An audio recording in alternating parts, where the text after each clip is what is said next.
السلام علیکم ملګرو. وای دا درې قسمه سترګې نه دي، وای دا به چېرته هم د جهنم په اور باندې ونه سوځي، دا به چېرته هم په جهنم کې ونه سوځي. یار دا کومه سترګې دي؟ په دې سترګو کې زموږ سترګې شته دی او که نشته دی؟ ویډیو راسره مکمل وګورئ، دا بیان درسره شریکومه، ټول یې ضرور واورئ که نه چې دا کوم قسم سترګې دي، د کومو څیزونو نه بچ کول دي. نو راشئ که نه دا درې قسمه سترګې چې دي نو وای دا په جهنم کې د سره ونه سوځي، د جهنم اور په دې باندې حرام دی. نو د مولانا صاحب د خولې نه واورئ، ضرور دا ویډیو د نورو ملګرو سره هم شیر کړئ.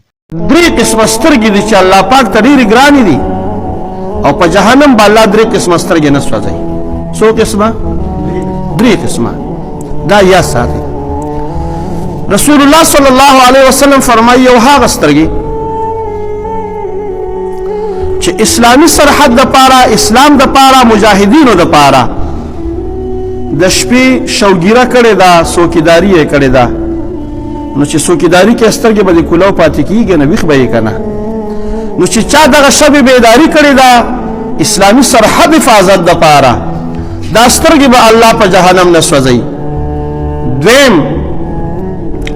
هغه سترګې چې د الله پاک جل جلاله د یرې نه د ده نه اوښکې لاړې وی جړل، نو دغه چې د الله د یرې نه سترګو نه اوښکې لاړې، دا سترګې به الله په جهنم نه سوځوي، په دې جهنم حرام دی.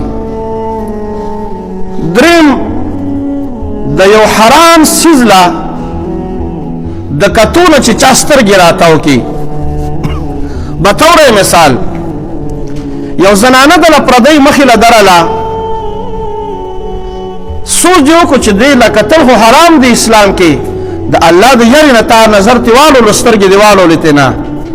د الله نبی فرمایي په دې سترګو باندې الله د جهنم اور حرام کړو. صرف دا نه، هر هغه کار چې هغې ته کتل حرام وي چې ته یو ځای کې اوس ښه ګورې، ډمه ګډېږي، اجړا ګډېږي، ته هغې له ګورې ولاړې ورته مه ګوره. د الله د خوف او د الله د یرې نه سترګې راتاو که، هغې له مه ګوره او غوږونو کې ګوتې ورکه، ستا په سترګو باندې الله د جهنم اور حرام ګرځوي. دا الله ته محبوب سترګې